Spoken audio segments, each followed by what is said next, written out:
Ship podcast here on YouTube. Hey guys, welcome to another episode of the Own Your Ship podcast. Today we have a very special guest with us, Miss Shivonne Davis. Today we are going to be talking about blended families. And I know it's common in this day and age to get into relationships, even get married to someone who has kids from previous relationships. So today, Shivonne and I are going to be just chopping it up, just talking about blended families, how we've dealt with it, things we've discovered, uncovered, and how to just live through it and live with it. So, Shivonne, welcome to the podcast.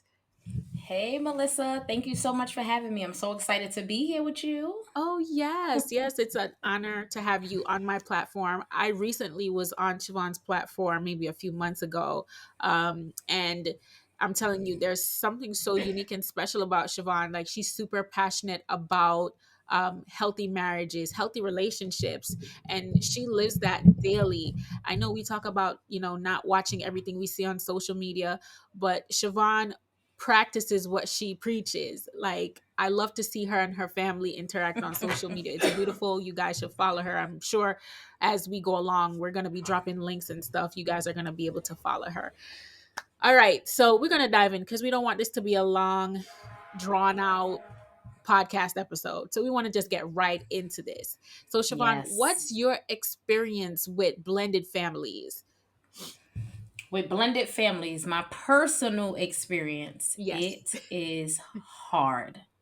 It's hard, especially if both parents from the child that's now going to be in the relationship are present. Because now you have four different ways to go about doing something. This child is being pulled and fro. There's a set of rules in this house. There's another set of rules in this house. You mad at the baby mother, baby father, because when they over here, this is what they doing. But when they over there, this is what you let them do. But in my experience, I realized that the mess, if it's managed in a way that's conducive to the betterment of the child, it makes a difference in how it is handled. And it makes a difference when you're dealing with a person that is mature in their thinking, even though it don't start out that way. But Oh, when those yes. parents are mature and they understand, well, the reality is we just want to make sure that this child has the best quality of life possible within the brokenness, because there is a brokenness there when children don't grow up with the biological mother and father. But Yes. how do we now create an outcome where they don't feel like they have to choose? Yeah. Yeah, no, So, that's definitely a good way to look at it. Like, I was not a product of a blended family when I was growing up. My mm-hmm, mother and my father um had all their kids together as far as I know. I mean, right. that's a whole nother conversation. um, but once I got married, I kind of got, I wouldn't say I got thrusted. I created a blended family because I Yeah. had a son from a previous relationship. And just to keep it really like real, I had some rough times adjusting, even before I got married, just adjusting to um my son's father and I not being together anymore. And Yeah. you know and I guess it now I can maturely say a lot of what I was feeling was coming from a bitter place, but Mm-hmm.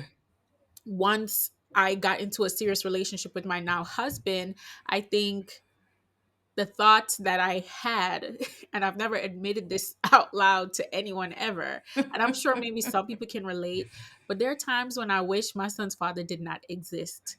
Yeah, girl. Like, I don't want to wish evil on anyone. I don't want to wish bad on anyone or say anything negative about him, Yeah. because at the end of the day, that's something that's going to impact my son. Mm-hmm. But there's sometimes I wish this man would just disappear. And Absolutely. he used to jokingly say to me, God forbid if he were supposed to pass away, he knows that I would show up to the funeral just to make sure he's dead. And I'm like, ugh, he kind of right. Fortunately, we're in a better place now where we can effectively communicate as adults. We're both in our own marriages, and we Right. have a decent relationship with our spouses and so forth. His wife is a very lovely young woman. um no issues.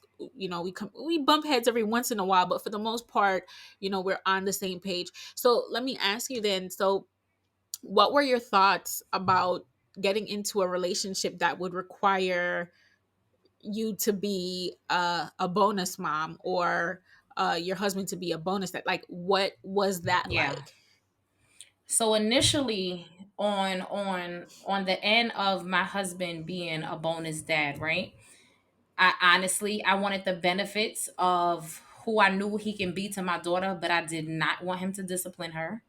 This is our child when you are loving her up, but this is my child when it comes to discipline. Don't say nothing to her. Don't look at her too hard because it's going to be a problem.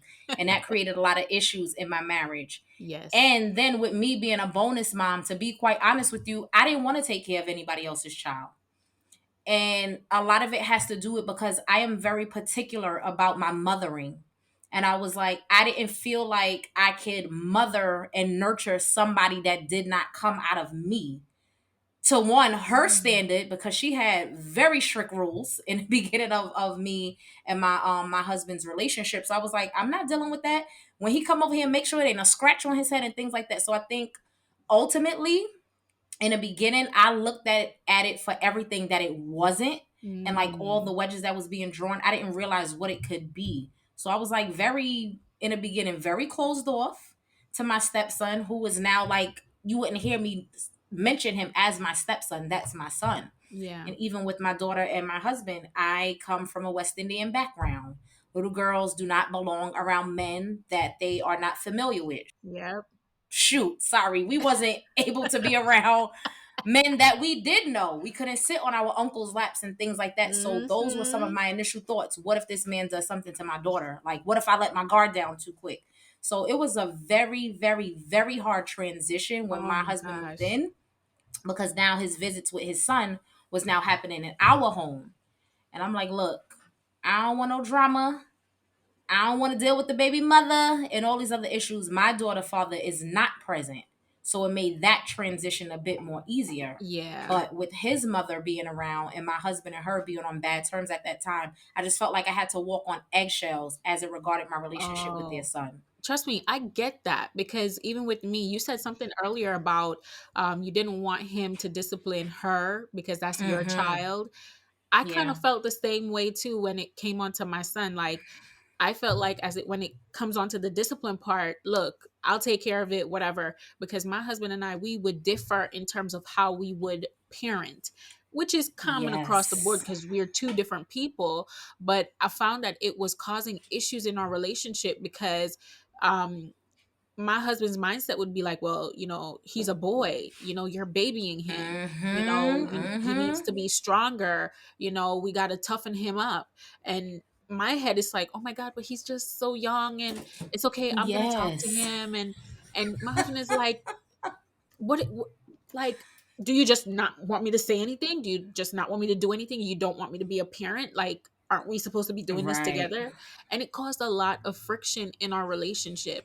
And Mm-hmm. the crazy part about this is that my son caught on to it. So what he started to Yes. do, he started to play us against each other. So he would do Mm-hmm. things like he would come to me and say, "Hey, mommy, can I do such and such and such?" And I would say to him, "No, not right now because of ABC, whatever." And then he'd go to my husband and say, "Hey, can I do such and such?" And my husband's like, "All right, whatever, go ahead, sure." Yeah. And then I'm like, "Hold up, didn't I tell you you couldn't do that?" And he's like, "Oh, but he told me I could do it." And then me and my husband looking at each other like, okay, we need to We just got communicate more. played. Like, Uh-huh. this kid is Yes. actively playing us. And Right. up to this point, I have not openly come out and say it. But uh well, at the time of this recording, this is December 2021.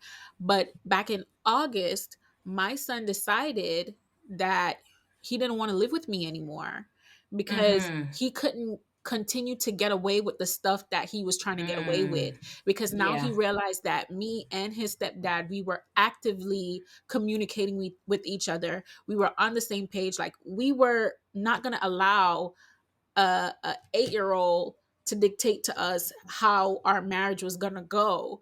And when he Yes. realized that, oh, I can't get my way with them, he had a conversation with us and he told us straight up, he doesn't want to be punished when he's wrong. He Mm-hmm. wants to be able to do what he wants to do when he wants to do it. And Yeah. he's just at that stage where he's trying to figure himself out, and he wants to be able to freely explore and do what he wants. Now, part of that kind of came from his dad, because his dad, whenever his dad would call and check up on him, it was kind of like, oh, you didn't go anywhere this week, why are you still in the house? And I'm like, dude, we're in the middle of a pandemic, like where am I supposed to Right, take right. him? Like we can't go anywhere, you know. And it's like, oh, when you're with me, you can do whatever you want to do. And I'm like, bruh, like you need to be Mm-hmm. supporting me as a parent. Like, okay, your mom says no because of ABC 1 2 3. I know it's difficult Right, right right. now. I'm gonna need you to just hold out until things get clear and we could see what we could do. He would make plans with our son, like, oh, you can come for this holiday and this holiday, without even talking to me. And I'm like, Right. No no communication. communication with me. And now I look like the bad parent, and he rebels against me because it seems like I'm taking away all the things he wants. So I Mm-hmm. made a difficult decision of allowing him to go and live with his dad. Now, this kid has been with me since the day he was born. Right. And it's something that I'm still working through, because it's not something I'll ever be able to get over. And Mm-hmm. it has put such a weird dynamic in our family, because it's Right. like he's not here. And my husband, who, well, his stepdad, e- even though he may not want to admit it because of the macho-ness in him, he that's still his son. He views him as his Mm-hmm. son, and he was hurt over how everything ended. And um it kind of put us in a place where it's like, okay, we're still a blended family, but just now we don't have much of a say so anymore. So, what are your thoughts on being able to parent a child, or your stepchild or your bonus child, who can sometimes maybe be defiant, or Yeah. because we see that a lot. The kids, they're like, oh, you're not my mom, or you're not my dad, you can't tell me what to do. And you see that when they get a little older. So how do you deal with the discrepancies, or the scruffles that may come up when a kid just doesn't want to hear you out because they don't feel like you're the parent? Right, right. And it happens. It happens often. And I think one of the first things to that is the parents, whoever is a part of that child disciplinary team, we have to show up as a united front. Yes. Because just like what you said about your son, this you gave birth to this little boy. Mm-hmm. He understood what it was like to play you guys against each other. And the same for my home, right? My son would come here and like he would really be disrespectful to me in his own way. I started to understand that when we would meet up for my husband to drop him off or for his mother to drop him off, there would be no interaction. He's only 8 now. There would be no interaction between us. It was very transactional. So I think that it goes back to what I said as being a united front. He didn't see his mother embrace me. He didn't see my husband embrace his mother. So it created a space for him to say, I don't need to respect y'all. My own mother don't respect y'all. Because Ooh. children are great recorders but horrible interpreters, right? They don't Ooh. understand what's going on. And because the way he saw, and I can tell you, I have the living proof that this is what it was. Because once the dynamic started to change, he sees me hug his mother, he sees my husband hug his mother. Even when we call him during the day, he's like, Daddy, you gonna say hi to mommy? Shasha, you gonna say hi to my mom? Like, he sees us interact. And now when he's here, he's so warm and loving, like he's open to the environment here. But when we showed up scattered all over the place, we provided instability. He didn't Yes. understand that. So I would Yes. say if you're trying to create a blended family, it always the center of that relationship has to be what is best for the child. There has to be an understanding. If he leave here and he disrespected me, his mother speaking to him by the time we get downstairs. Like, don't you dare. This is who you listen to when you're here. But challenges, yeah, the challenges are still created because like we are lenient here but with structure. So he knows there's a lot of things he can't get away with. There, his mother works at night, so like she's usually sleeping in the day. So he doesn't have as much structure there. When he comes back, he's like, well, I was just doing what I want all 7 days. So now we're in a space of him actually making the transition to come and live with us half of the year. It's funny that you say that because my son, when he just moved in with his dad, we talk pretty much every day, and he would complain Mm-hmm. about things about his stepmom. And Yep. I guess he was looking for me to be like on his side. And Mm-hmm. I You don't shut gotta that listen to her. down real quick. I shut it Yeah. down. I was like, first of all, no, you're not going to sit there and disrespect that woman in her house. It's not going to Mm-hmm. happen. This is what you signed up Exactly. for. This is what you said you wanted. This is what comes with it. Now, if I thought that she was not fit or she was going to be doing something to you that would cause you harm, then you wouldn't be there. And she's never Right. been that type of person. So you're not going to sit here and try to dog her out because what, you're not getting to have your Because you way. uncomfortable. Right. Mm-hmm. So now he's starting to realize, oh my gosh, I kind of jumped out of a situation with my mom to live with my dad, and the Yes. situation is kind of similar. Like I kind of ran away from the same thing. Yep. I have rules here. I have chores here. I have all to do all the stuff here that I had to do at my mom's house. It's not what my dad said it was going to be, where I can do whatever I want, So he's now seeing that, and it's not one of those things where it's like, all right, you see it, you want to come back, you gonna come back. No, that's not how this is gonna work. You can't be flip flopping. This is a choice Right, that you've right. made, and it's something that you've spoken about for months. So you're going to have to now live with those consequences. And I've made it clear you can come back whenever you want to visit. And that might sound super harsh, super Mm-hmm. harsh, but you are not going to um, get the opportunity to play us, because now it's like you want to Yes. play your dad and me against each other now, because it's like, oh well, this is what's happening in daddy's house, and I don't like it here, and I want to come back. No, no, no, Mm-hmm. no, no, no, no, no, no, no. And You're you're gonna setting have to. such a high standard for him and the quality of Exactly. man that he will become. Exactly. And besides, let's just keep it transparent. A kid needs both their parents. I'll be straight up for real. But Yes. a young man, a boy who's transitioning into soon his preteen and teenage years, he's going to need his dad. He's Yep. going to need his dad. So it doesn't discount or discredit the fact that, you know, he's not with me or whatever. I just want him to be able to understand there are consequences for the choices that you Mm-hmm. make, and we have to start Yes. teaching our kids that, and or bonus kids that early, because what's going to happen, especially with our little black boys and little black girls, they grow up and they're going to expect society to kind of do what it is that they want it to do. And Right. To society doesn't coddle them. necessarily work that way. There are repercussions for your actions. And you Absolutely. have to start learning from now. Does it hurt me as a mom to let my kid go? Absolutely. I wish he was Yeah. right here, right now, especially around the holiday season. I would love for him to be here. But he made a choice. Right. He made a choice. Right. Right. So how do you recover though from the messy baby mama baby daddy kind of drama? Because in the beginning you said the relationship with your son's mom, your bonus son's mom, was not necessarily the greatest. So how did you recover Right. from that? I think one of the first steps that we took, not I think, I know one of the first steps we took, we had to stop looking at each other as enemies. Mm, So initially, and men, if men listening to this, y'all take accountability for the integration, and women as well. But I'm speaking to men because this was a situation where I was being introduced into her son life. There was not a smooth integration.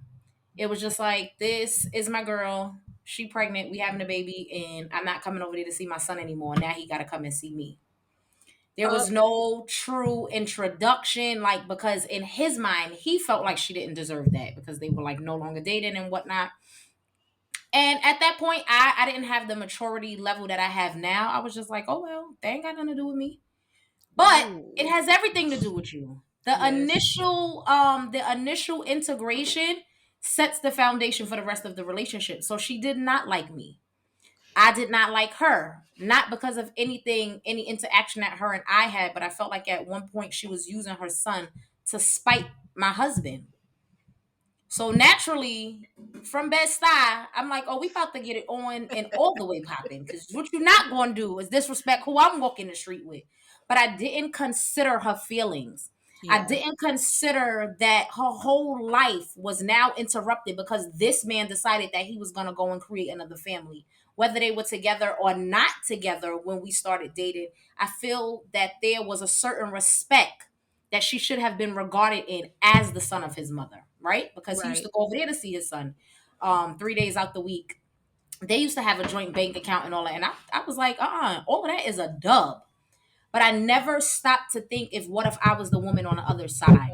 So it Exactly. started off extremely messy. And even with us trying to repair it, the way that I thought that we could repair it was just to move on from it. All right, we over that now. I done Mm. had this baby. We live together. Why you still holding on to it? It was not until, Melissa, I took a moment to hear that woman's heart. Because in my mind, I'm like, you just mad because you're not with him. And when she spoke to me, she Ah, was like, let me speak to you mother to mother. How would you feel if your son's life just got disheveled because another woman came into the picture? So the way it seemed was as though something was being taken away versus something being added. introduced to now Mhm. be a part of. And Right. it was a mess for like the first 3 years, honestly. And my husband had to change the way that he was showing up with her. Like, stop treating her like a bad baby mother. Start to handle her like, yes, this is the mother of my son. We are not together. We don't get along, but we can get along. And when he started to shift that perspective, and when I started to see her as the mother of this man's child and not a baby mama, because a baby mama is a ghetto hood rat. I had to view her as a woman with feelings who she too Yes. felt like her son was losing out on a family. Yeah. And when I started to empathize with her and he started to empathize with her, that's when it started to change. It literally transformed. I want to say you can see the growth of it in a matter of weeks and then months and now years. Now me and her text each other like, girl, what you doing? I want to do this with the kids. I want to do that. You got time today? We interact. He doesn't have to be the middleman. But it was a mess. I was like, your baby mama about to get punched in her face. It's funny. I think a lot of the times we allow the relationship that we had with that significant other or that or child's father to impact and influence how we, you know, deal with them going forward. A lot of it, Yep. I can speak from a woman's perspective. A lot of it is like I'm gonna say straight up, is straight jealousy. It's jealousy. Mm-hmm. In some cases, we don't want to be with the dude, but we don't want to see him happy either because Hello. That he whole wasn't the part. greatest to me, so he shouldn't have a happy life. Right. And it's a selfish thought. And from a male's perspective, sometimes some men are like, "Oh, I'm done with her. I don't really care about her. She just my baby mother. I don't care." Like Hmm. that's the mentality, that's the mindset. If we were to remove those emotions and focus on the meat of the Yes. matter, which is the child, I believe within myself, none of this drama would ever happen. None of It's this drama true. would We ever gotta happen. focus on What logic. I can honestly say, my son's stepmom and we've never had any issues for the mere fact Hmm. that whatever disagreements that may have come up, I always kept it strictly between me and my son's father. I've never gotten Yes. her involved because in reality, it's not really her business. Like Right. let's just keep it a buck. I would never wish this on anyone, but let's say God forbid their marriage doesn't work out tomorrow. My son is Hmm. not her responsibility. So Right. why am I putting that on her to begin with? Absolutely. Absolutely. Now she is his wife, and I'm sure she's contributing in making sure he has what he needs and so forth. And for that, I give her a lot of love and respect for that. But I'm never going to put the burden on her. It's not Hmm. solely her responsibility. If there's a Right. disagreement, Right. I'm going to go talk to him about it.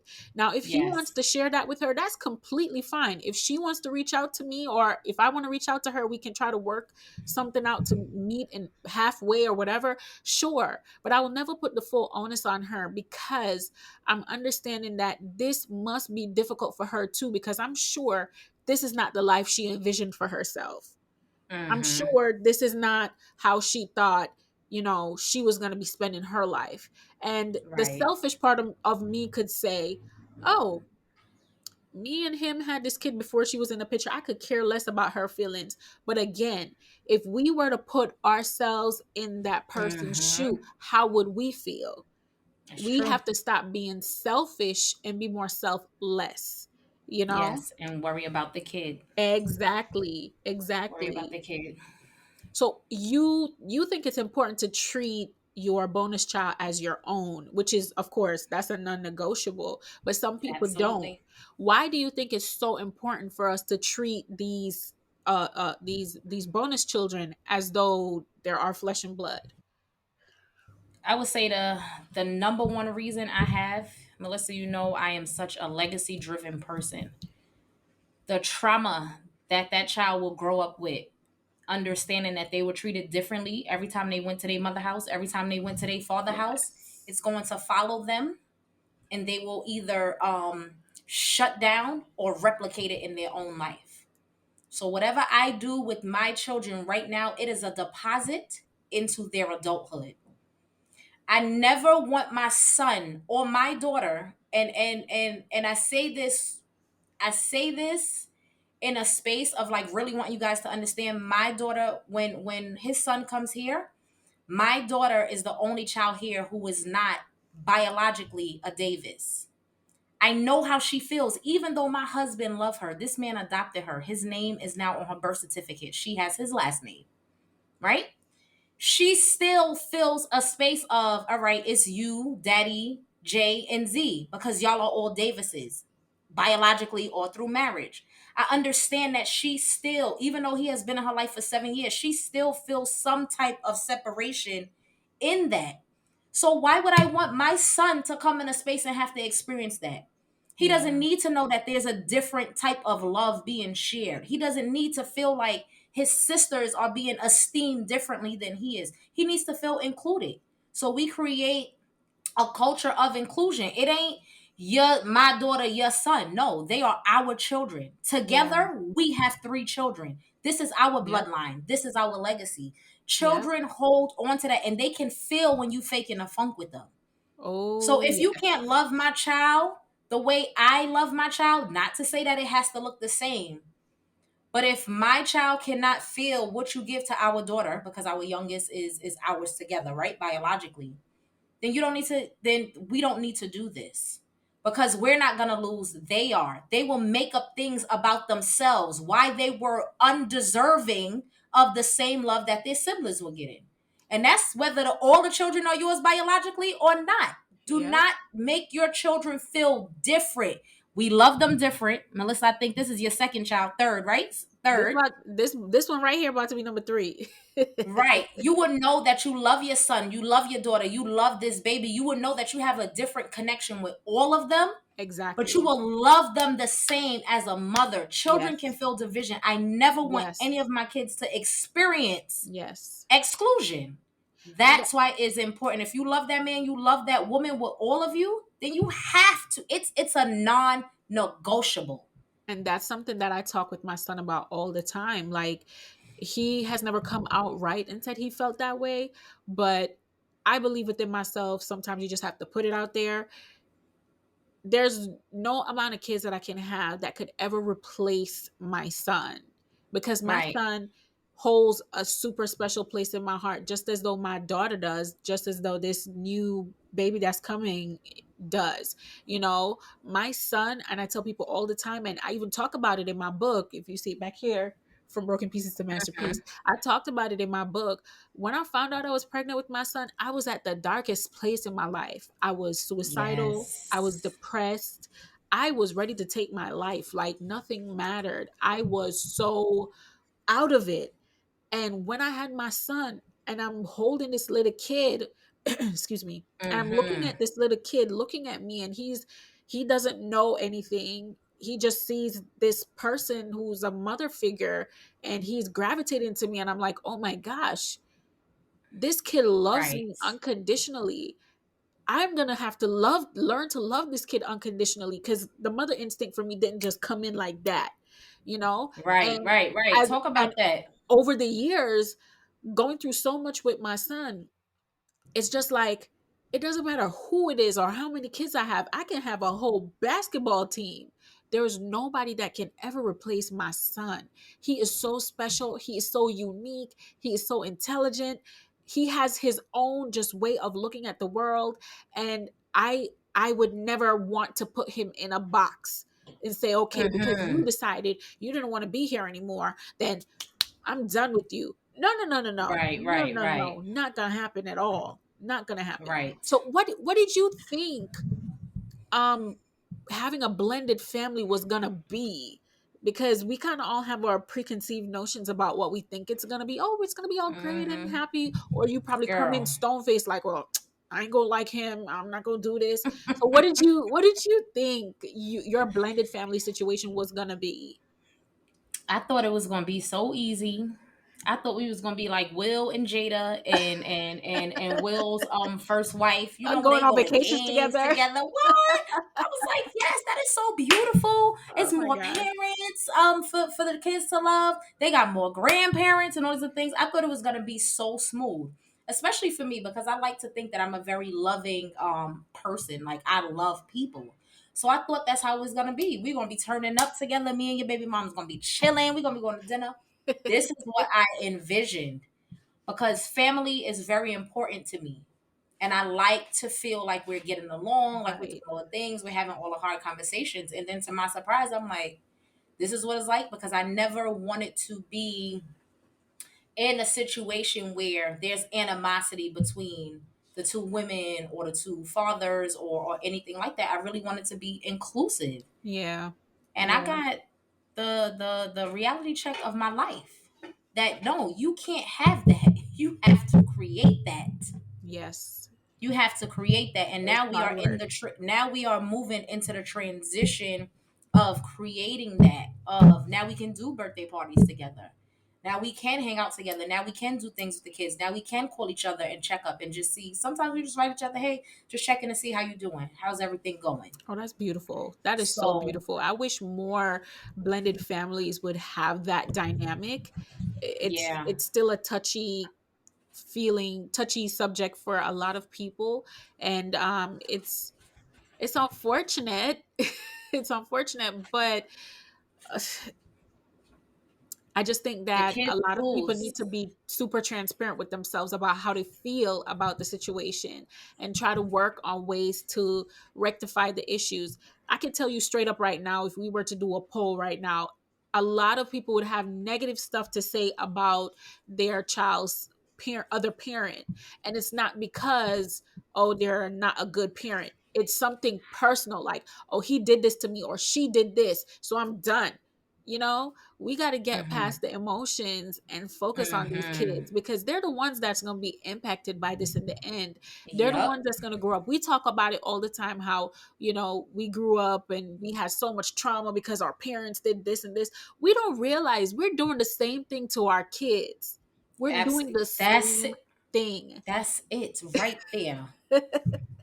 That's So, it right there. I'm telling you. So we're about to wrap up. Before we head out, I just wanted to ask one last question. What advice do you have for families out there who are either just getting into that blended phase or for parents who are struggling to adjust to having a blended family? What advice would you provide to them today? My advice, what I wish somebody would have said to me then, really have a vision for what you want this family to look like. That vision would steer your behaviors. It'll steer your language. It'll steer the weekends that you get the kids, the weekends when they're not with you. That vision will allow you to get clear on what it is and what it is that you guys are trying to do and what you guys don't want to do, right? That Mm, way you get to move in a space that's conducive, like I said, for the betterment of that child. And the second thing that I would say, be clear about your communication. Be clear. If you have strict rules, like when your children are going here or going there, be very clear on what your needs are. Communicate that. Let go of the bitterness. None of it is gonna matter 2 3 years down the line. That child true. is watching, the way that that child see you interact is how they are going to show up in both spaces. Yep. And it's hard, but if you guys decide to show up and do it, it works. So that would be Wow. Beautiful. it for me. To add to that, I would just say, just this is where you're going to have to beef up the communication with you and your significant Hmm. other, because just like we said earlier, you're probably going to have different parenting styles. And while that's completely fine, it does create problems with the children, because one Yeah. parent is saying one thing, another parent is saying another thing. Learn to communicate with your spouse. Yes, that might be their bonus kid, but they're just as important. Their input is just as important as Hmm. anybody in the picture, to be honest. So don't Right. exclude your partner. Don't make them feel like it's just, it's your kid, so you're the only one that's going to call the shots. No, Hmm. communicate, figure stuff out together. Even if you're the one as the parent to deliver the message to the child, that's fine, but it should be a decision that's made based on what you and your spouse decided, or you and your Yes. significant other decided. So I'll just leave it with Absolutely. that. Before we head out, I'm going to ask her to just tell everybody where she can be found, tell us what she's working on so we can go and support her. Take it away, Shivonne. Absolutely. Melissa, thank you so much for bringing an awareness to this conversation that is very needed, because we know that this is something that marriages are really going through in their day to day life. So I just want to thank you for having me be a part of your platform. I really enjoyed myself. And for those of you who want to know, you can find me on Instagram at I am Shivonne Davis, or on Facebook at Shivonne Davis LLC. Right now, if you are in a marriage, you are looking to beef up on your marital tool so that you can create a thriving, healthy marriage. I am running a 12-week or 90-day experience for marriages to be able to learn how to love each other well. Love is enough. That's for a whole nother podcast, but love is enough when you have the proper tools to be able to execute that love in a way where your spouse feels heard, seen, and loved. So if that's something that you guys are looking for, you need any tools to get to create a better marriage, you can DM me about that as well, and I will provide you with some more information. Well, that's all, y'all. Thanks for tuning in this week. If you haven't already, please subscribe and leave a review for the show. It helps a whole lot. Don't forget to follow me on Instagram at MelissaT Walker _ and use the hashtag OYS podcast for more great content.